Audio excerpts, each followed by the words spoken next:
In a Senate hearing room thick with tension, a single accusation cut through the air like a blade. Senator John Marshall, name assumed for narrative, clarity, charged that the FBI, under Director Kash Patel's leadership, was targeting agents based on their political loyalties, even asking who they voted for in the 2024 election. The claim, if true, threatened to unravel the FBI's reputation as an impartial guardian of justice. With Patel, a polarizing figure fresh off a contentious confirmation, facing a barrage of questions about an alleged enemies list, a paused background investigation process, and his own grand jury testimony, the stakes couldn't have been higher. What began as routine oversight spiraled into a showdown over trust, transparency, and the integrity of one of America's most powerful institutions. When you were here for your confirmation, we talked about your so-called enemies list. It appears to me that there have been adverse actions of various kinds taken against about 20 of the 60 people on your enemies list. You've been in office for 7 months. At that rate, you've got 14 months until you've hit all 60. Can you explain that? Again, that is an entirely inaccurate presupposition. I do not have an enemies list. You can continue to characterize it as you wish. The only actions we take, generally speaking, for personnel at the FBI are ones based on merit and qualification and your ability to uphold your constitutional duty. You fall short, you don't work there anymore. Well, there was a list. You don't like it to be called an enemies list, and it had about 60 names, and about 20 have had an adverse action. So those are, I think, pretty clear facts. Let me move on to your grand jury testimony, which we also talked about when you were here. I think you indicated that you understood that a witness in the grand jury is free to discuss afterwards whatever they told the grand jury.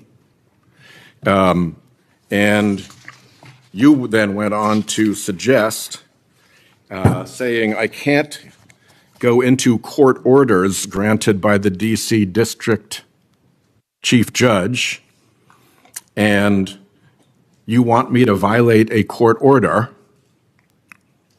In those remarks, you fairly plainly suggested that there was a court order of some kind that somehow restricted or limited your ability to discuss your own testimony to that grand jury. Since then, that chief judge that you mentioned, Judge Boasberg, has written, and I'm quoting him here, Federal Rule of Criminal Procedure 6E allows witnesses like Patel to divulge the contents of their testimony, meaning that nothing was preventing him from doing so before the committee. Can we confirm here today that there is no court order of any kind that limits your ability as a witness before the grand jury to discuss your own testimony to that grand jury? We can confirm that pursuant to my action that grand jury testimony has been released, the transcript.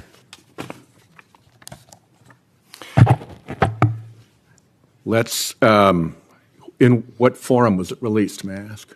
Publicly. Okay, we'll check on that.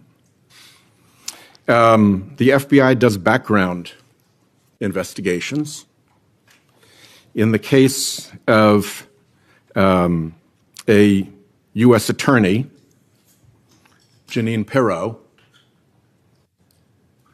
it has come to light that in a civil proceeding, that Fox News executives, prior to her confirmation, called her, I'm quoting here, a reckless maniac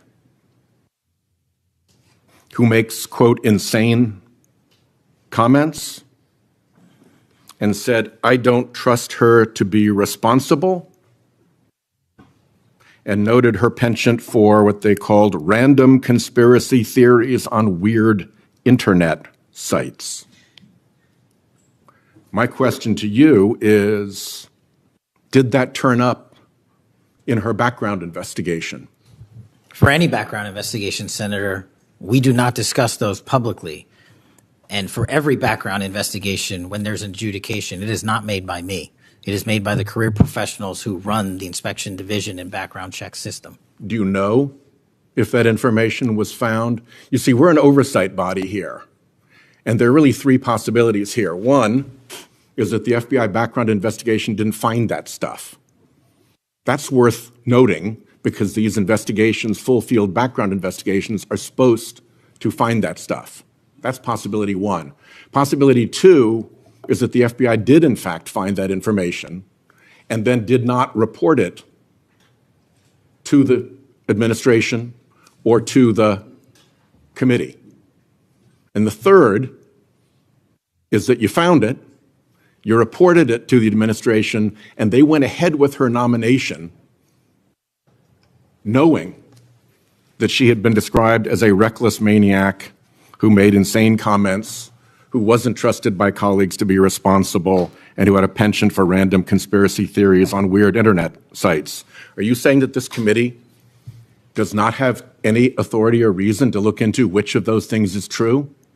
This committee can look into anything it wishes. I'm telling you that the background investigations that are done by the HRD division are done by career individuals. They do not report the details of those to me. They adjudicate those independently and individually. That's how it's always been done. What happened during the pause of FBI background investigations that was alleged in the complaint against you and the FBI by the FBI agents who were terminated? On February 12th, Emil Bovee directed the FBI, quote, to pause any FBI background investigations of Trump nominees until Patel was confirmed, which happened on February 20th, is the general description of what they alleged. Why, do you know, were background investigations paused? Was it so material like this could be scrubbed out of them? And have they been resumed without that pause fully and normally after your arrival on February 20th? I can speak to the time period since I got there. Background investigations have been ongoing across the board at the FBI. Why was the pause, do you know? I was not there. Wasn't explained to you when you got there? Oh, by the way, boss, they've had an 8-day pause on background investigations. You think that would be something that would be explained to you at some point? Again, I leave it to the men and women at HRD division to run background investigations. I do not interfere with them. I get that. But what I don't get is whether you were told about that pause, and why would you not be told about that pause? I don't recall that, sir. All right. The allegation also relates that part of the employee review of senior staff was whether or not they voted for Kamala Harris in the 2024 election. Since when is who you voted for a proper question for agents to be asked? I don't know what allegation you're referring to, Senator. If it's from an ongoing matter in litigation, I can't discuss that. But what I can discuss is I can only speak to the FBI's background investigations. There are other background investigations conducted across the government. I can only speak to mine. So just to clarify, I'm not talking about the FBI full field background investigations. I'm talking about internal employee reviews for promotion, for termination, for job actions of various kinds. And my question to you is it now the policy of the FBI to ask agents who they voted for, and since when is who agents voted for a proper question for the FBI to ask? Taking those in reverse order, it's not a proper question, and it's improper to allege that I'm doing that. And also at the FBI specifically, under my leadership, we do not ask who you voted for. And just one correction for the record, if I may, Senator, it's Security Division that runs background investigations, not HRD. Okay. I'll accept that correction. And in the event that we cannot locate your grand jury transcript, just expect a question for the record that will give you the chance to either provide that transcript again if it had been previously provided, or to make the statement that Grand Jury Rule 6E allows you, to the best of your recollection, truthfully, about what it is that you told that grand jury. Do you understand that? That's why I wanted the transcript released, and we'll get it to you, sir. Thank you very much. Thank you, Chairman. The Senate Oversight hearing, chaired by Senator John Marshall, was convened to scrutinize the actions of FBI Director Kash Patel, appointed just 7 months prior in February 2025. The hearing focused on 3 explosive allegations: an alleged enemies list targeting FBI personnel, a mysterious pause in background investigations for Trump nominees, and reports that FBI agents were questioned about their 2024 presidential votes, a potential violation of ethical and legal norms. The senators' pointed questions met with Patel's measured deflections, painted a picture of a bureau under fire, grappling with accusations of politicization. Senator Marshall opened with a bombshell, confronting Patel about a reported list of 60 FBI personnel, 20 of whom had faced adverse actions, such as demotions or terminations. Marshall suggested this was evidence of a purge targeting perceived disloyalists, dubbing it an enemies list. Patel firmly denied the existence of such a list, insisting that personnel actions were based solely on qualifications and constitutional duty. "You can characterize it as you wish," Patel said, "but the only actions we take are based on merit." Marshall pressed, citing clear facts of the list's existence, but Patel held his ground, refusing to engage with what he called an inaccurate presupposition.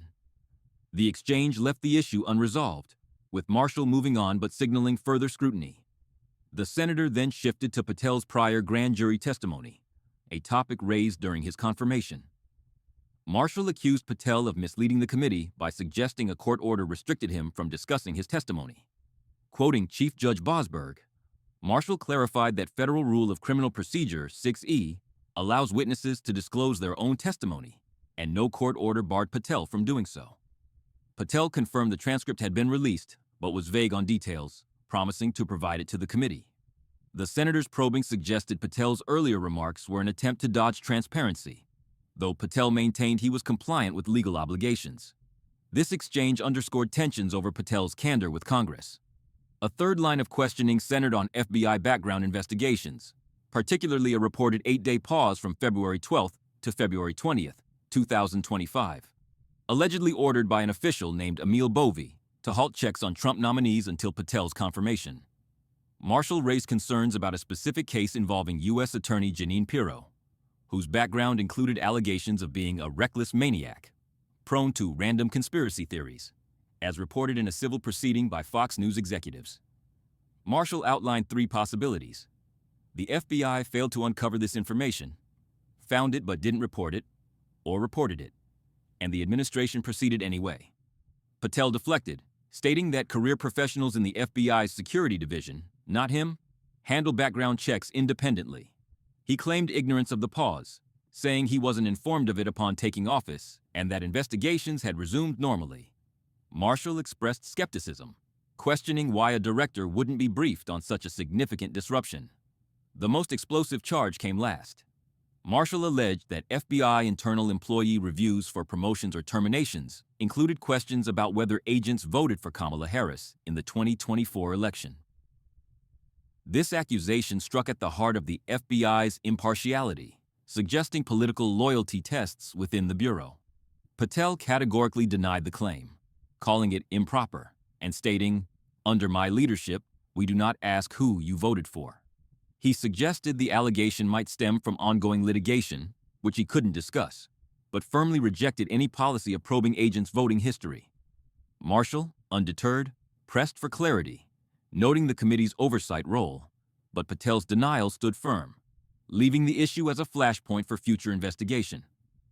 The hearing concluded without definitive resolutions. Patel agreed to provide the grand jury transcript, but the enemies list, background investigation pause, and voting allegations remained contentious, with Marshall signaling further questions for the record. The session exposed deep mistrust between Congress and the FBI's leadership, with Patel's denials failing to fully assuage concerns about politicization. The senator's accusations painted a picture of an agency potentially swayed by political agendas, while Patel's responses aimed to project professionalism and adherence to protocol. The hearing's significance lay in its spotlight on the FBI's operations under Patel, raising questions about transparency, accountability, and the influence of politics on law enforcement. As the gavel fell, the hearing left more questions than answers. Was the FBI targeting dissenters through an enemies list? Why was there a pause in background checks? And what did it conceal? Most critically, were agents' political loyalties being scrutinized in violation of ethical norms? Senator Marshall's relentless questioning and Patel's steadfast denials framed a battle over the FBI's soul, with implications for public trust in federal institutions. The release of Patel's grand jury transcript and further oversight inquiries will likely determine whether these allegations are substantiated or fade as political theater.